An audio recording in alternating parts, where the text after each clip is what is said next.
All right, welcome back. This is a video on fibs. Again, my motto is keep everything simple, think simple, trade simple, be simple. The less you have, the more you have. The more you have, sometimes the more you have to worry about. So if you try to keep it simple, things work out much better for you. So let us begin. This is just going to be strictly on fibs. What are fibs? Fibs are nothing but support and resistance. That's all it is. And I'm gonna take a look. You're gonna take a look at my fibs.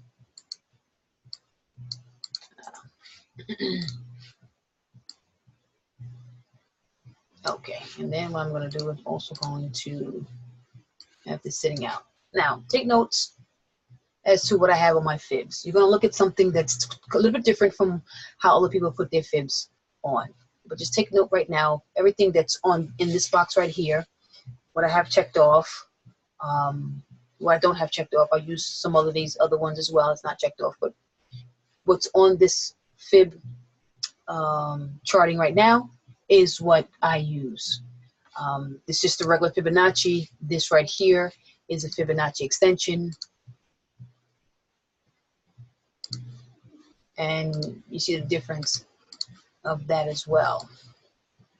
And that's basically when this is what you use when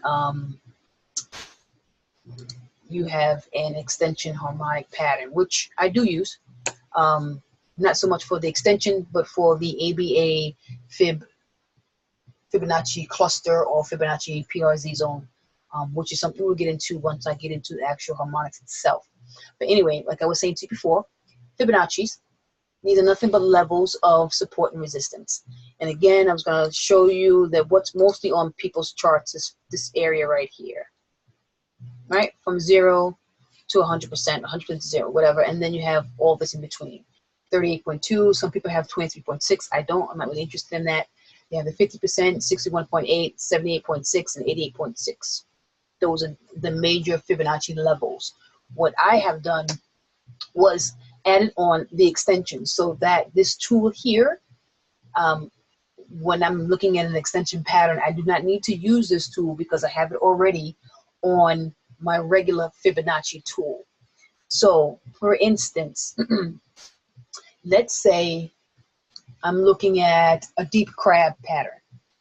So a deep crab, this is going to be, let's say this is going to be my X, this is going to be my A, this is going to be my B, this is going to be my C, and I know my D point for the deep crab pattern is a 161.8, right?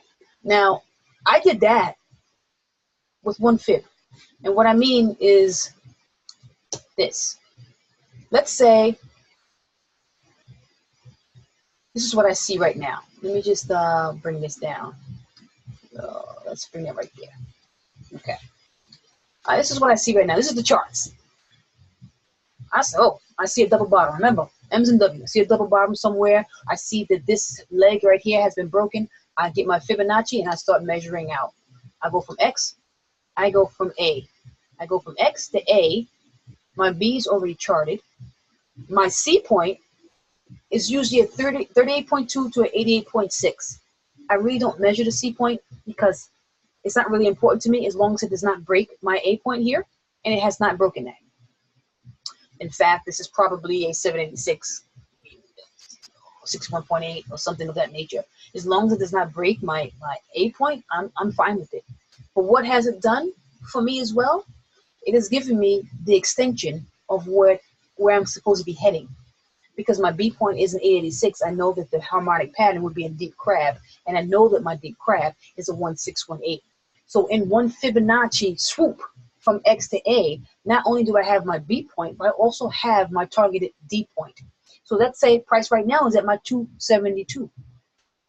That's perfectly fine. I know that we're headed here. I'm pretty confident that this pattern is going to play out because we already broke my B point and we broke my X point as well. So I'm targeting now 1618. I can put my sell limit there. I can sit and wait for price to hit there and wait, look at price action and take a sell from there. The pattern could very well be invalid and it could just keep on going up. A lot of things can happen. But when I get to 1618 or 1.0, which technically is very close to a quarter point, I am looking out. So that's what having my Fibonacci this way helps me to do, and it helps me do it very quickly. I know some people, they don't have this on theirs, and they use the extension pattern, the extension tool, and that is perfectly fine. I guess someone's trying to have a barbecue out here now, but it's okay. Back onto the charts. That's perfectly fine. But for me, because my mind works kind of fast, this just helps out. And as you can see on the lower part here, it's just pretty much the same thing as this, but from a negative standpoint, it means exactly the same thing. If you were to use your extension tool, you'll see that price is going to end up in the same way. Let me show you right now. So if I want to get the 618 for my D point, usually what I would do is do a X, A.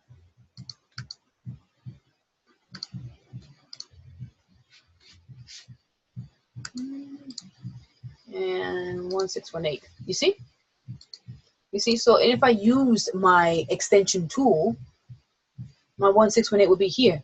But it's the same thing if it's on my Fibonacci, my regular Fibonacci tool. So that's just letting you know right now, there's nothing different about what I'm doing as far as where price is or what level it's going to be. It's the exact same thing.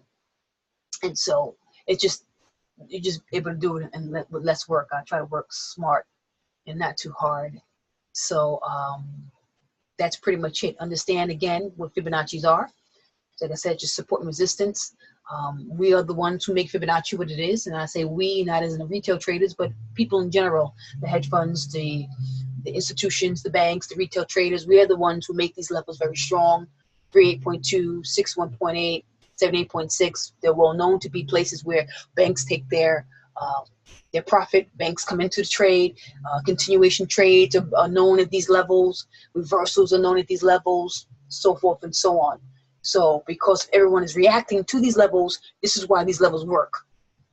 So we're the ones, because we're the ones trading the market. People, the market is ran by people. It's ran by self-interest. You understand that, you can begin to understand the principles, the concepts behind what's going on when it gets to this level.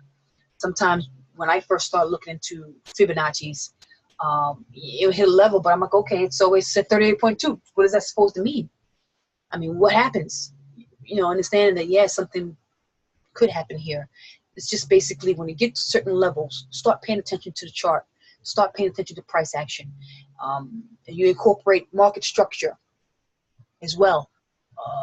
Understand as you incorporate all those different things that you're learning, as well as with harmonics, and then you'll be able to see things in a different light. You see the bigger picture, and again, you'll level up. So like I said, I didn't want to keep this as a long video. It doesn't need to be long. It's simple. This is where what my Fibonacci looks like, and this is why my Fibonacci looks like this. Simply because it's easy for me. I can do it in one swoop. You don't have to do it that way. You can use the extension tool, which is what I have here as well, and it comes out to be the same. That's it. Simple. And with that note, I'm going to say on to the next video.